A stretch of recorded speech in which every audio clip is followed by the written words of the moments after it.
At 1:24 a.m. on March 2024, a massive container ship glided through the darkness of the Patapsco River. While the collision that followed looked like a freak accident, the physics of moving steel and water suggest a much more predictable outcome.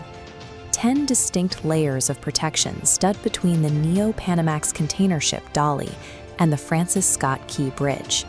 One by one, those barriers failed in a catastrophic cascade. This disaster represents an unraveling of assumed safety controls. By treating the timeline as a forensic breakdown, we can establish a Monday morning checklist to audit risks in any high-stakes environment. This map shows the geography of the Fort McHenry Channel. The Dolly departed from the Seagirt Marine Terminal, moving toward the narrow passage at the Key Bridge. To make this transit safely, the vessel relies on a continuous electrical heartbeat. Diesel generators feed energy into a central switchboard hub. This power sustains the entire ship, specifically the main engine cooling pumps and the hydraulic steering systems. If that flow stops, it becomes a dead ship. Without electricity, the engine shuts down and steering locks. A 112,000-ton vessel with no power cannot be steered or stopped. It is stripped of all control, leaving only its massive forward momentum to dictate where it goes next. The first barrier failed deep inside the electrical plant. Signal wire 1 disconnected in the high-voltage switchboard, tripping a breaker and severing the high-voltage bus. This bypassed barrier 2, system configuration. Losing low-voltage power instantly disabled the main engine's cooling pumps. Without cooling, the 55,626 horsepower engine was programmed to automatically shut down to prevent thermal damage. At 1:24 a.m., as the Dolly approached the bridge, it was effectively paralyzed. This leads to the third failure, alarm recognition. The Dolly had experienced 2 separate blackouts in port just the day before. Despite these warnings, the vessel was cleared for departure as being in good working order.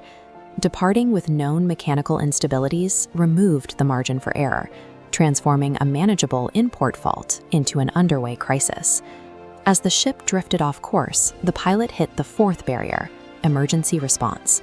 He ordered the port anchor dropped to arrest the drift, but the bosun was physically unable to open the brake in the time remaining. We have seen 4 barriers fail, but the 5th is the one most people assume is a failsafe. Barrier 5 is redundancy design. Power briefly returned after the first blackout, but a critical flushing pump failed to restart automatically. This caused fuel pressure to drop, starving the generators and triggering a second, final blackout. Now completely silent, the ship reached Barrier 6, communications. The pilots broadcasted emergency sécurité calls over the radio. While the tugboats answered, they were miles away, too far to physically reach the ship before impact. The only barrier that functioned as intended was Barrier 7, traffic control. Dispatchers alerted MDTA police, who managed to block civilian traffic on both ends of the bridge in under 60 seconds. That decision saved dozens of lives, but it couldn't save the bridge. A construction crew remained on the central span, and the outcome now relied entirely on the physical strength of the bridge's piers. Barrier 8, the physical infrastructure, was bypassed by the ship's angle. These circular dolphins are designed to deflect drifting vessels, but the Dolly slipped past them entirely, heading directly for a primary support pier. At 1:29 a.m., the ship struck the 9th barrier, the Fendering system. This combination of concrete and timber was the last line of defense for Pier 17. This 1970s-era fendering was designed to absorb impacts from ships a fraction of the Dolly's size. It was never built to stop the kinetic energy of a modern Neo-Panamax vessel. This leads to the 10th and final failure, regulatory oversight. The bridge was grandfathered out of 1990s-era collision standards, allowing it to rely on outdated protections rather than verified modern safety requirements. At 1:29 a.m., the steel truss spans suffered a total structural failure. 6 construction workers lost their lives in the collapse, a tragic final consequence of a systemic breakdown. This disaster is a blueprint for auditing safety in any high-risk industry. These 8 controls can prevent the next cascade. First, verify critical redundancy.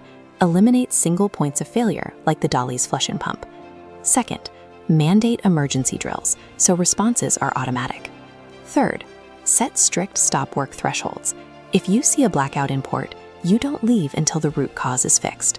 Fourth, establish rigid communication escalation plans. Fifth, implement absolute traffic control zones during high-risk moves. Sixth, audit your physical protections against today's threats, not the threats from 50 years ago.